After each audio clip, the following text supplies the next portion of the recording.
voudrais préciser que je ne suis pas venu soutenir, mais je suis un membre à part entière de Domou Djangoubi.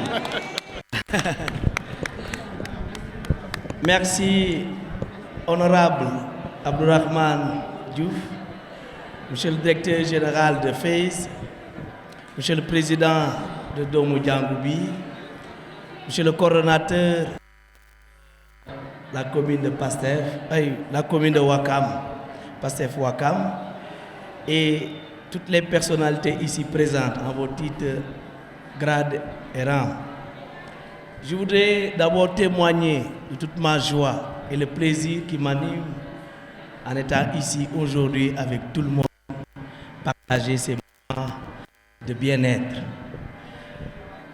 C'est pourquoi je vais féliciter Mama Domou Djangoubi de Ouakam et la coordination de Ouakam qui n'a ménagé aucun effort également pour que l'on puisse tenir cette journée. Mais ceci étant dit, je vais revenir sur un peu le sens de tout ce que nous sommes en train de faire aujourd'hui, qui pour moi regorge d'un triple sens. Nous avons un sens pédagogique donc, de cette randonnée qu'il faut rappeler.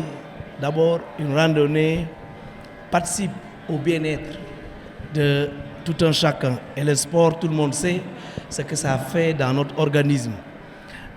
Ça participe non seulement à améliorer notre santé cardiovasculaire, mais aussi, il faut dire, ça vient améliorer notre forme.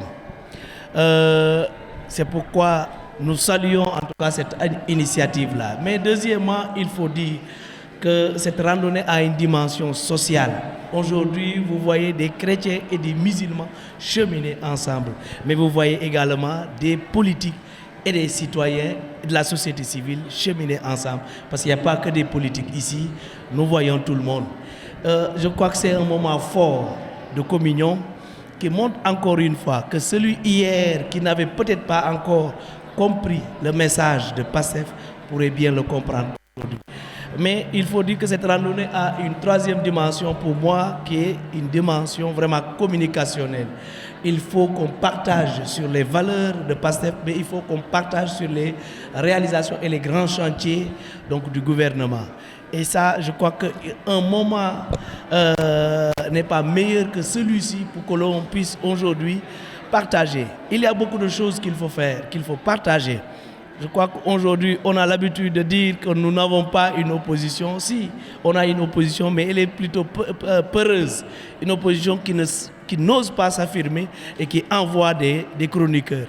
Des chroniqueurs qui volent des diplômes, des chroniqueurs qui, en vérité, ne sont que des tailleurs. Ça, nous n'en avons pas besoin dans un pays comme le Sénégal parce que c'est assez sérieux ce que nous sommes en train de faire.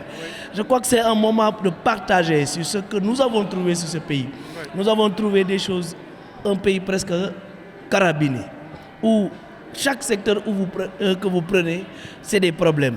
Si seulement on vous disait ce qui se passe au niveau de Air Sénégal, si seulement on vous disait ce qui se passe au niveau des terres que nous avons trouvées, si seulement on vous disait sur bien des secteurs, vous comprendrez qu'il y a beaucoup de choses. Et nous avons des dirigeants assez responsables, les plus hautes autorités de ce pays, à commencer par le président de la République, son Excellence Bassirou Diomaye Faye, le Premier ministre, qui sont en train donc de tout faire pour remettre ce pays sur les rails et qu'aujourd'hui qu'une horde de chroniqueurs continue encore à nous divertir. Je crois que c'est assez sérieux donc que les gens en parlent. Et il faut dire l'autre chose, c'est que on ne peut pas, dans un pays sérieux, comparer quelqu'un qui a fait 1 an avec 12 ans. Je crois que dès lors qu'on ose comparer les deux bilans, ça montre encore une fois qu'ils n'ont rien fait. S'ils avaient fait quelque chose, ils n'oseraient pas sortir un bilan de 12 ans et le comparer avec un bilan de 1 an. Aujourd'hui, cela témoigne encore une fois que le PASTEF est en train de faire des pas de géant. Et ça, il faut le saluer, il faut communiquer sur ça. Je vais terminer par saluer vraiment cette initiative. Cette initiative est un moment fort qui lance un message fort également. Qu'il faut dire, 2 personnes ne peuvent pas constituer un mouvement. Si nous avons un mouvement Djangoubi aujourd'hui dans PASTEF, c'est parce qu'il y a une masse critiques de chrétiens dans le PASTEF. Cela est est un message fort, car il faut déconstruire des imaginaires qui ont voulu assimiler PASTEF à autre chose. Aujourd'hui, je crois que le mouvement, le simple mouvement Domou Djangoubi témoigne de beaucoup de choses et montre encore une fois que le Sénégal est un et que le message du PASTEF, le message du président Ousmane Sonko est bien entendu par les chrétiens. Nous l'épousons et nous continuerons à le propager à travers le Sénégal. Merci à tout le monde.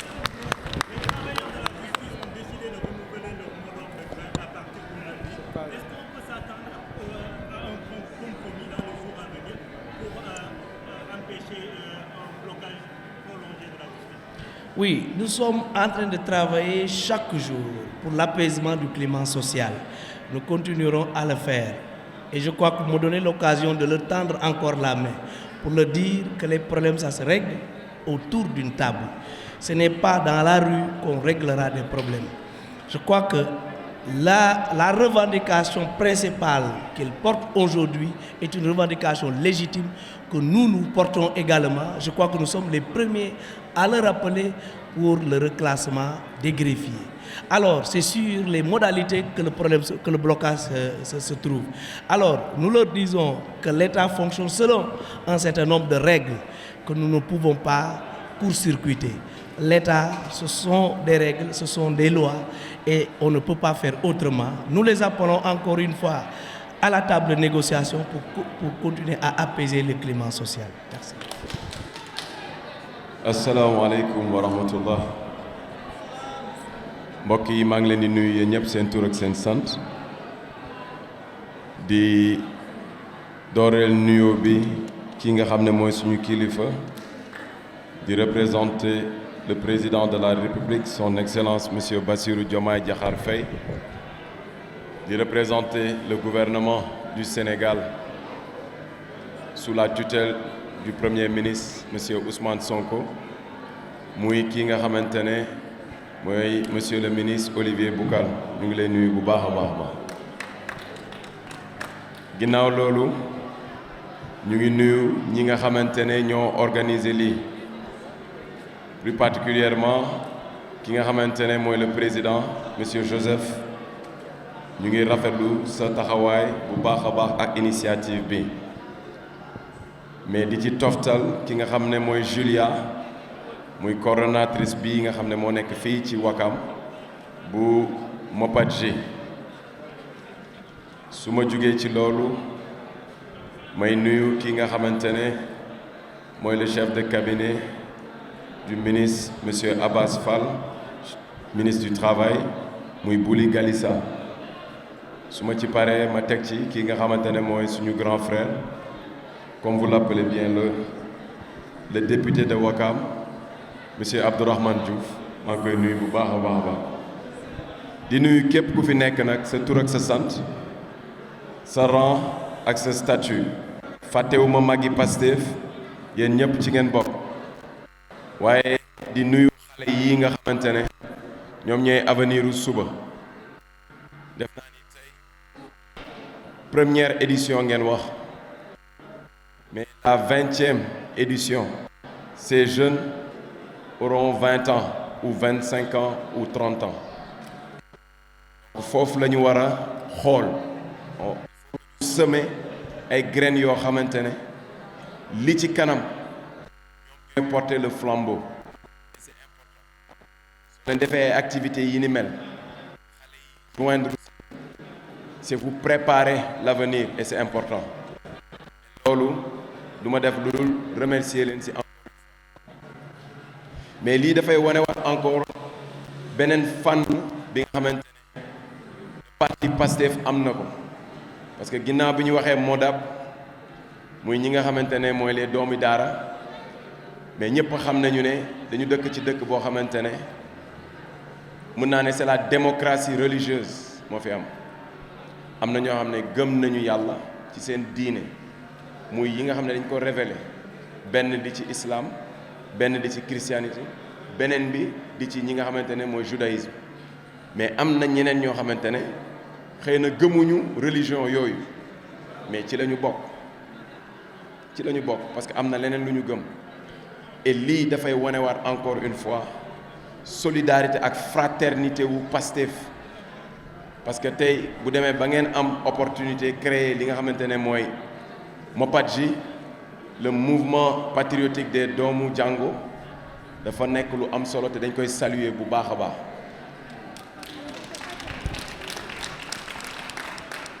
dëkk bi buñ ko bëggee defar il faut que ñun ñëpp ñu joxante loxo doon benn te lii dafa bokk ci la cohésion sociale le partage communautaire tout en gardant nos différences religieuses politiques et même sociales et c'est important parce que Pastef c'est une famille et dans cette famille il y a des conceptions différentes il y a des visions différentes et il y a des croyances différentes tout en gardant benn ligne de conduite bi nga xamante ne le président Ousmane Sonko moom mooy la tutelle donc loolu mun ma def loolu encourager leen ngeen def nag lu am solo muy randonnée pédestre muy une activité sportive te ñëpp a xam nañu ne bu ñu waxee sport dañuy wax unité su ñu waxee sport dañuy wax solidarité su ñu waxee sport dañuy wax fraternité mais su ñu waxee sport dañuy wax santé mais su ñu waxee sport dañuy wax discipline et ñëpp xam nañu ne la communauté chrétienne est très disciplinée très disciplinée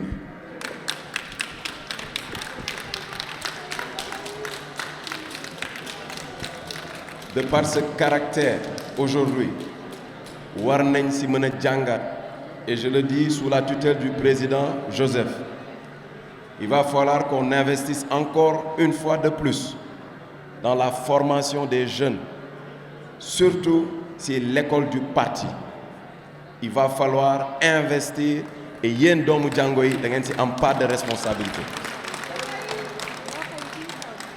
il va falloir aujourd'hui de par li ngeen di def gis nañ ci seen pàcc am na les scouts am na liggéey bu am solo bu ñuy def conception bi ñu am ak réflexion bi ñuy demee en groupe il faut que loolu ñu indi ko ci parti Pastef pour que fii ñu jëm la discipline du parti puisse être instaurée et que mu nekk loo xamante ne dafay nekk soubassement bu ñuy basé wu ci yéen ci seen expérience ak seen expertise pour que mu mën a dimbali la discipline du parti ñu gën ko mën a suuxal gën ko mën a dooleel ma leen di remercier encore une fois pour l'opportunité pour l'invitation parce que c'est important di woo tous les patriotes ñi nekk biir Dakar d'abord dans les 19 communes nañu organiser ñëpp ñu nekk ñu ñëw jàpp ci li nga xamante ne mooy Moppadji mais au niveau national aussi il faut que ñu ñëw jàpp ci parce que islam ak christianité benn la ni ñu waxee Sonko mooy Diomaye islam ak christianité benn la wasalaam. asalaamaaleykum maa ngi nuyu ñëpp ku ci nekk sa tur ak sa sant maa ngi nuyu coordinateur communal boo xamante ne moom moo coiffé commune bi mooy sunu mag mooy sunu lépp muy coordinateur Amadou Dramé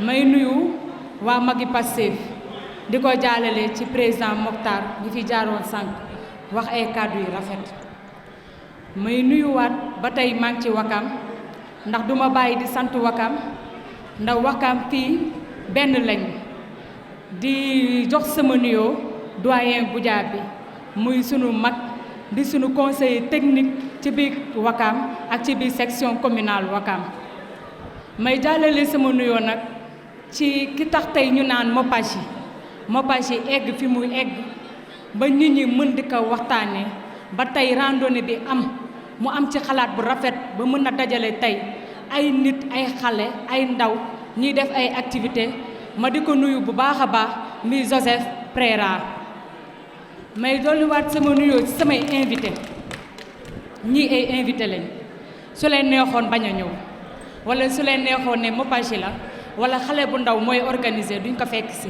waaye déedéet defuñu ko may jox sama nuyoo di remercier le ministre Olivier Bocal sonal naa la lool nag booba léegi di la woo waay bàyyoo nga teewaay bu rafet fekk si ma ci randonnée bi may jàllale sama nuyoo ci le ministre du travail muy Abass Fall di doon it coordinateur département bu Dakar moom mi tamit mu def fi liggéey bu ama solo ma di ko jaajëfal di ko jaarale ci chef de cabinet am Bouli Galissa moomu ñu dalal ci dalal bu rafet fekk si ñu ci randonnée bi may jàllale sama nuyoo yi tamit ci directeur FAISE ñu koy woowee Khoureyssi Thiam ñëpp a ko xam ci dynamisme ci éthique am ak ci culture am Khoureyssi maa ngi lay jaajëfal bu baax yow itam bu la neexoon nga ne Julia sonal na ma du ma ñëw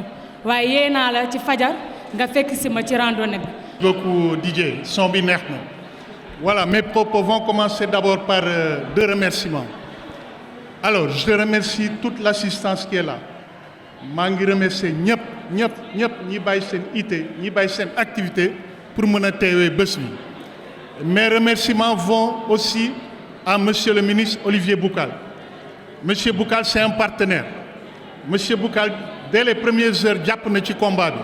Monsieur Bocal mu ngi ci MOPADS. Félicitations monsieur le ministre, merci encore d'être là. Je remercie coordonnateur Dramé. Loxoom yaatu na, ndingam yaatu na, vraiment merci ci dalal bi. Yow tamit tu es un partenaire de longue date. Merci beaucoup. Je remercie aussi les autres. Quand je dis les autres, je pense un peu donc à honorable coordonnateur Abdourahmane Diouf nga xam ne bokk nañu SICAP moom tamit bi ñu tegee mbir bi daf ci dem ba jeex. maa ngi saluer aussi le directeur du FAISE ñu naan ko Khoureyssi Thiam ma bokk ak moom commune bokk ak moom section ma gis liggéey bu muy def pas seulement dans la section mais au niveau du parti. Je le remercie. Je remercie aussi Bouli. Bouli, on s'est retrouvés parce que quelque part il est Casamance et quelque part on a des accointances de la Casamance. Et voilà, ñu waxtaan lu bari. Il vient représenter aujourd'hui le ministre Abass Fall. Mais moom ci boppam dafa am wàll. Il nous a fait la petite histoire de son enfance, de sa jeunesse. Et voilà, am na benn wàll tamit ci catholique bi, ci chrétien bi.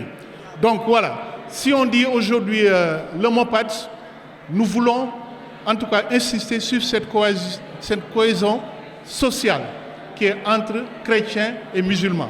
Quand on parle de dialogue islamo-chrétien, moi je ne suis pas d'accord.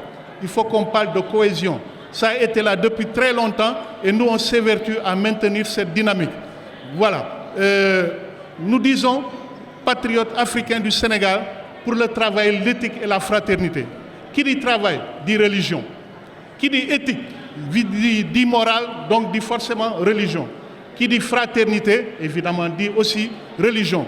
Donc je pense aujourd'hui, la politique ne peut aller sans les religions. La politique, c'est la gestion des cités.